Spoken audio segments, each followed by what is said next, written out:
रहीम अस्सलाम वालेकुम वरहमतुल्लाह। 10th class physics unit 2 sound. अच्छा, लास्ट जो आर्टिकल हमने पढ़ा था वो साउंड लेवल था और उसमें छोटे छोटे न्यूमेरिकल टाइप हमने सवाल हल किए थे जिसके हमने एक टेबल पे काम किया था। अब इसके बाद जो आपका अगला आर्टिकल आता है वो है रिफ्लेक्शन ऑफ साउंड।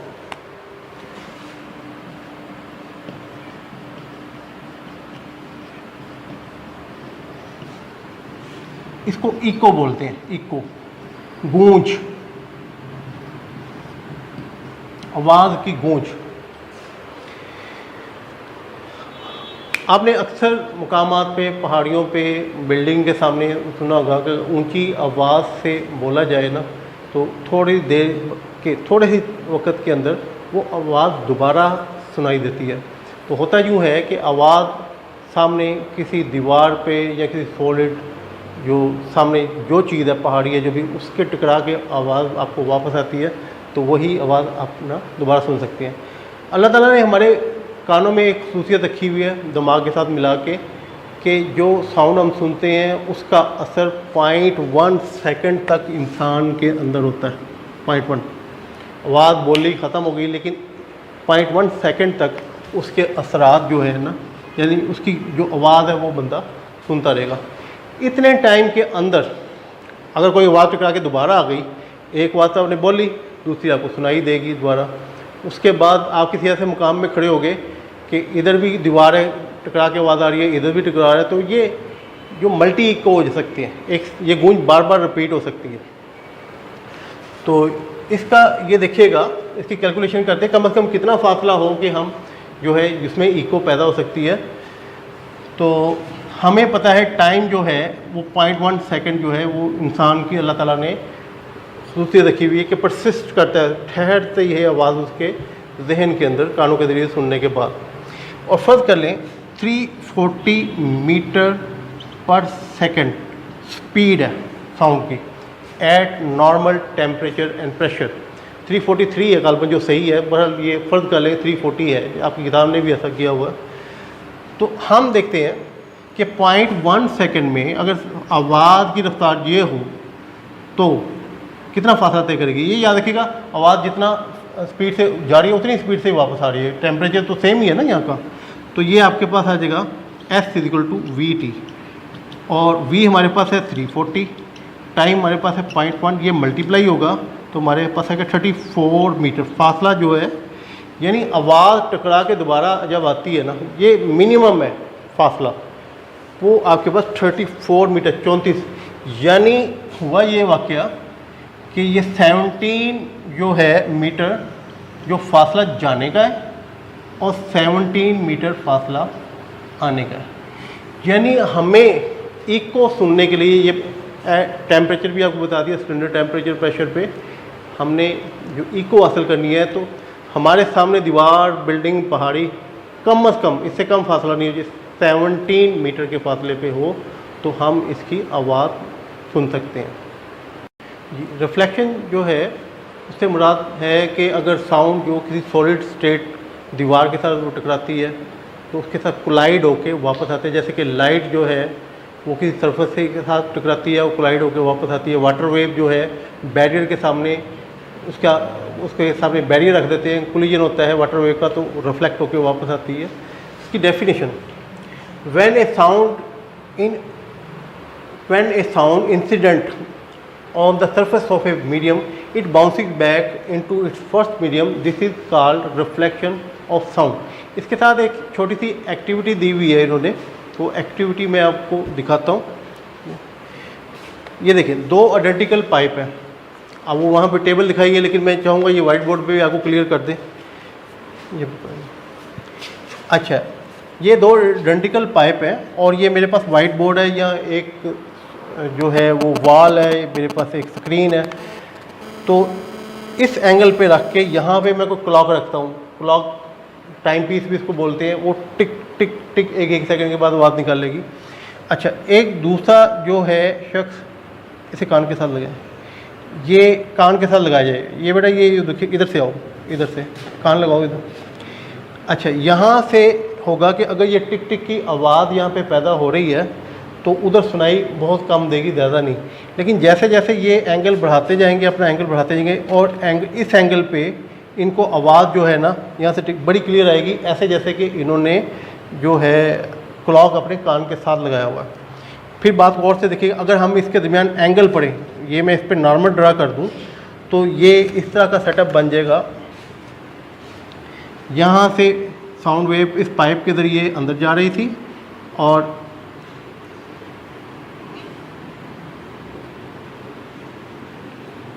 इस पाइप के ज़रिए सुनाई जा रही थी।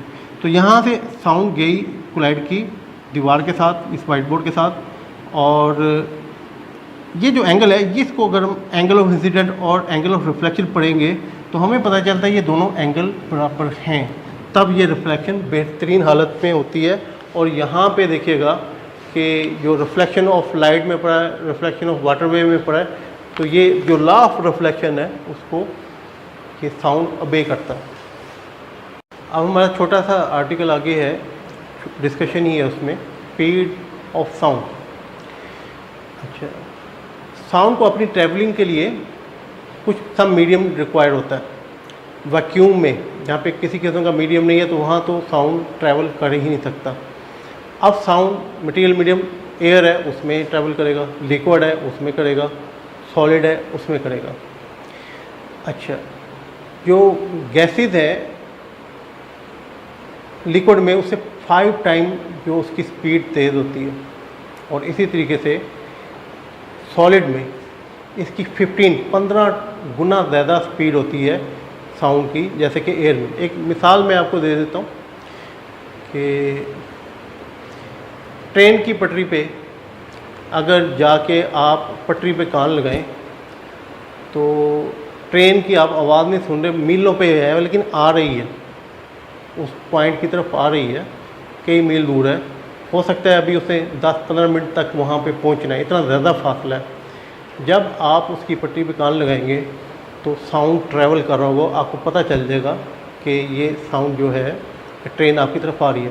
पुराने वक्तों में ये होता था, फौजी होते थे लड़ाई या जंग से पहले, बड़ा एक्यूरेट काम होता था उनका, वो ज़मीन के साथ अपने कान लगाते थे और अपने लीडर को बताते थे कि इस सिमत से, अगर कान लगाए, इस सिमत से जो है एक फ़ौज आ रही है घोड़ों की तादाद, और वो अपने जो नॉलेज की वजह से, एक्सपीरियंस की वजह से ये भी बता देते हैं कि ये जी कम से कम 2000 घोड़े हैं जिनके जो है पाँव की आवाज़ में सुन रहा हूँ ज़मीन के साथ। हालांकि जो उनका वो फ़ौज का फासला मीलों दूर है, तो ये फ़ौज को पहले ही पता चल जाता था, यानी कि ना मोबाइल फ़ोन थे, ना सैटेलाइट थे, ना वो अपना कोई किसी और किस्म की वो रिपोर्टिंग हो सकती थी जासूसी।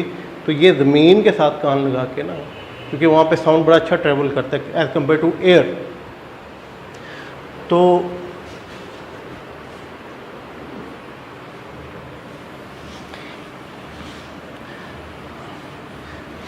स्टैंडर्ड प्रेशर पे और 21 डिग्री सेंटीग्रेड पे जो स्पीड ऑफ साउंड है 343 मीटर पर सेकेंड है, तकरीबन 343 मीटर। तो इसकी जो स्पीड है वो लिक्विड से 5 से मल्टीप्लाई कर दें तो 1700 मीटर फी सेकंड हो जाएगी। इसी तरीके से अगर सॉलिड मेटल में से गुजारना है, सॉलिड में से, तो इसमें इसे 15 टाइम से मल्टीप्लाई करते हैं। तो हमारे पास एक रिलेशन है V = F लैम्डा। अगर हमें वेवलेंथ साउंड की पता हो, इसकी फ्रिक्वेंसी पता हो, तो तब भी हम स्पीड इसकी कैलकुलेट कर सकते हैं। जी, एक एक्टिविटी है आपकी speed of sound by echo method, यानी कि रिफ्लेक्शन ऑफ साउंड से। तो आप एक दीवार के पास खड़े हो जाए जो 50 मीटर के फासले पे, फासला नाप लें, 50 मीटर के फासले पे दीवार है और वहाँ पे अपनी तस्दीक करनी है, आपने क्लैप करना है। अच्छा, क्लैप करने से जो है आवाज़ ट्रैवल करेगी साइड में, कोलाइड करके दोबारा आपके पास आएगी। तो आप अगर दोबारा आवाज़ सुन लेते हैं तो इसका मतलब इको हो रही है, वरना आपको अपना मुकाम बदलना पड़ेगा। अच्छा, जब ये सेटअप आप अरेंज कर रहे हो तो उस वक़्त ऐसा हो कि किसी और दीवार से रिफ्लेक्शन ना हो, वो वही आपने, क्योंकि ये एक्टिविटी जो है ये बड़ी एक्टिविटी है, ये तो यहाँ पे मैं करके दिखा नहीं सकता, तो वो आवाज़ आपको तसल्ली होगी एक ही दीवार या एक ही बिल्डिंग के साथ टकरा के आप उसकी इको, वो फासला उसका 50 मीटर है। जब ये तसल्ली हो जाए कि ये सिस्टम यहाँ पे काम कर रहा है, फिर आपने ये क्लैप करना है, आवाज़ दोबारा आएगी, फिर क्लैप करना है, इस तरीके से 10 मरतबा आपने क्लैप करना है। ये जो प्रोसीजर है 10 मरतबा करने का, ये एक्यूरेसी के लिए, 20 मरतबा करेंगे तो आपका प्रैक्टिकल और ज़्यादा एक्यूरेट हो जाएगा। अच्छा, बहरहाल ये 10 मरतबा जो आपने क्लैपिंग की, आवाज़ सुनी है, स्टॉप वॉच के साथ आपने उसका टाइम कैलकुलेट कर लिया।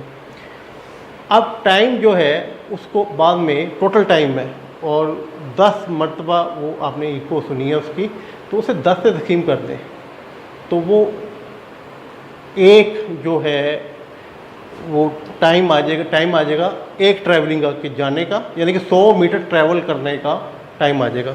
इसके बाद हम जो है S = VT, टाइम हमारे पास पता है, फासला में पता है 100 मीटर का है, तो हम V = S/T, ये फासला 100 मीटर है, और टाइम जो हम कैलकुलेट करेंगे इस पे लिखेंगे, तो ये हमारे पास जो है स्पीड ऑफ टाइम जो एटमॉस्फेयर में, आपको पता है ये टेम्परेचर के साथ स्पीड ऑफ साउंड वेरी करती है, ये इसके साथ अगर हवा में नमी है, ह्यूमिडिटी है, तो उसके साथ वेरी करती है, तो ये मुख्तलिफ फैक्टर हैं। उसके अलावा मैंने आपको बताया ये लिक्विड और गैस और सॉलिड तीनों में इसकी स्पीड डिफरेंट होती है, तो ये जिस एनवायरनमेंट में आप काम कर रहे हैं उस एनवायरनमेंट के मुताबिक जो है आपका वो आंसर आ जाएगा। अब मैं थोड़ी सी बात इन्फॉर्मेशन आपको दे देना चाहूँगा कि किताब में भी लिखी हुई है, साइड पे जो ना इन्फॉर्मेशन होती है डू यू नो के नाम से, कि स्पीड ऑफ साउंड दुनिया में सबसे पहले फ्रांस में दरियाफ्त की गई। एक फ्रेंच एकेडमी होती थी, वो किंग लुइस 8 होता था, उसने फ्रेंच एकेडमी के नाम से फ्रेंच लैंग्वेज को इम्प्रूव करने के लिए एक एकेडमी बनाई थी। इसके स्टार्ट में 40 मेंबर थे, और ये जो है 1635 में 1635 जो है AD में इसकी उसने स्टार्ट रखा था, और फ्रांस का जो कैपिटल है पेरिस, वहाँ पे। अच्छा, मैं कोशिश करूँगा लेक्चर की एडिटिंग में उसकी बिल्डिंग भी आपको दिखाऊं। बहरहाल शुरू में इसके 40 मेंबर थे। इन्होंने जो आपकी किताब में लिखा हुआ है उसमें 1738 में इनके जो मेंबर्स हैं उन्होंने एक प्रैक्टिकल किया स्पीड ऑफ साउंड मालूम करने के लिए। ये देखिएगा, ये दो पहाड़ियाँ हैं, इनके दरमियान जो फासला है तकरीबन 29 किलोमीटर का है। जितना भी वो फासला था ना, अच्छा ये फासला मैं आपको बता भी दूँ कि ये यहाँ तक का है, ठीक है ना, ये पहाड़ी के दरमियान, ये तोपों के दरमियान, ये दो तोपें रखी हुई हैं, इनके दरमियानी फासला ये तकरीबन 29 किलोमीटर। और ये अपना जो दिन सेलेक्ट किया गया अंधेरी रात, इंतहाई अंधेरी रात के, और उसके बाद हवा भी नहीं चल रही, क्योंकि आपको पता है कि जब हवा चलती है तो जो साउंड है उसका रुख बदलता है। जैसे कि इमाम साहब का खुतबा जुमे के वक्त हो रहा है या अजानें हो रही थी, बहुत तेज़ हवा चले तो एक आवाज़ आपको लहराती हुई सुनाई देती है, फिर कम हो जाती है, फिर ज़्यादा होती है, तो साउंड में। इसलिए ये प्रैक्टिकल करने के लिए जो दिन सेलेक्ट किया गया अपना बेहतरीन जो है कंप्लीट डार्क नाइट और उसमें एयर नहीं। अच्छा, ये दो तोपें रखी गई, दरमियानी फासला हमें पता है, हमें S पता है फासला कितना है। अच्छा, यहाँ से फायर किया गया, जब फायर किया गया तो यहाँ पे चमक पहले नज़र आएगी, लाइट पहले नज़र आएगी। जिस वक्त यहाँ पे खड़े शख्स ने उसकी लाइट देखी, उसने स्टॉप वॉच ऑन कर दी, स्टॉप वॉच ऑन कर दी। थोड़ी देर बाद उससे बूम की आवाज़, धमाके की आवाज़ आई। वो बूम की आवाज़ जो होती है उस वक्त उसने स्टॉप वॉच बंद कर दी। यानी ये लाइट जो है वो दुनिया की कायनात की सबसे स्पीड वाली चीज़ है जो हमें जिसको हम जानते हैं। अच्छा, ये जो जैसे ही ये रोशन हुई उस बंदे ने वो देख लिया, और आवाज़ फासला तय करते हुए जब इसके कानों में आई उसने स्टॉप वॉच, आपको पता चल गया कि उसने कितना टाइम लिया।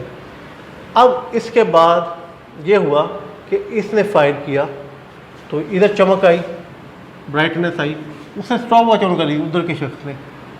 उसके बाद ऐसा हुआ कि जब उसने आवाज़ सुनी स्टॉप वॉच, फिर इन दोनों टाइम का मीन निकाल लिया। मिलते जुलते टाइम में थोड़ा सा फ़र्क था, तो क्या किया, उनका मीन निकाल लिया ताकि हमें बेहतर टाइम आ जाए। अच्छा, एक आपको इन्फॉर्मेशन का और इजाफा मैं कर दूं कि ये जब कोई कौमी दिन होता है तो 22 तोपों की सलामी दी जाती है और यूं तोप रख के बड़े बड़े गोले चला दिए जाते हैं। तो ये गोलों की हैसियत जो चलते हैं शहर के अंदर ही चला रहे होते हैं, तो ये इनकी जो हैसियत है पटाखों की है। इसके अंदर वो मटेरियल नहीं होता कि वो जाके किसी को हिट करे या नुकसान करे। तो ये एक मज़ाहिया फैक्टर ये ना कि इसने गोला चलाया है तो ये हलाक, इसने गोला चलाया है तो वो हलाक, ऐसा नहीं। बहरहाल तो आपके पास टाइम भी पता चल गया। तो हमें पता है S=VT और जो है V की कीमत निकालनी है। जो फासला हमें पता है 29 किलोमीटर है और टाइम जो हमने निकाला तो उस पर डिवाइड कर दिया। तो उन्होंने खासे तजर्बों के बाद जो टाइम निकला 336 मीटर पर सेकंड स्पीड निकाली साउंड की एट 0 डिग्री टेम्परेचर। ये फर्स्ट एक्यूरेट वैल्यू थी जो कि 1738 में फ्रेंच अकेडमी है उसके मेंबर ने ये प्रैक्टिकल करके दुनिया को करके दिखाई। जी, यहाँ पे मैं लेक्चर आज का ख़त्म करता हूँ। इंशाल्लाह नेक्स्ट टाइम इससे आगे चलेंगे। तब तक के लिए अल्लाह हाफिज़।